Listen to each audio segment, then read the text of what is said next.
Hello, and welcome to the breakdown of what evidence we should submit. So, one of the trickiest things about when we're doing a tribunal is, knowing what should we submit as evidence, what do we need to submit and what do we not need to submit as evidence. So when it comes to the tribunal, we need to submit evidence in order to prove what we're asking for and for the tribunal to be able to make decisions. The tribunal is an evidence-based process, so everything needs to be evidenced as well. So anything you're asking for and for them to look at needs to be evidenced. So what evidence should we submit for refusal to assess? So when the local authority refuses to assess, we're looking to find evidence that shows that the child may have special educational needs and may need special education provision in accordance with an EHCP.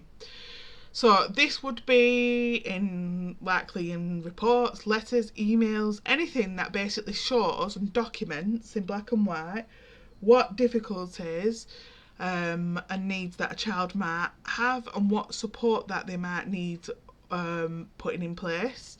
Any support that may be in place already, that anything that shows that as well.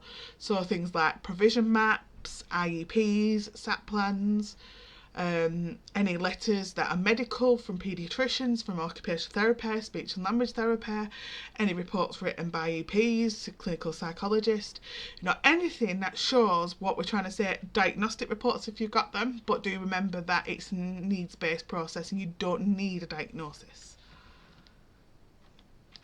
So what evidence should we submit for refusal to issue? So when it's slightly different when we're looking at refusal to issue. So what we're looking at proving is that the provision that the child or young person needs is above and beyond what a mainstream school can provide.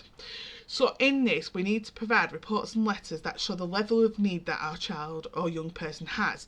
So usually that we'd be looking at obviously what's above and beyond, not above and beyond, sorry, what's quite complex, it needs in more than one area,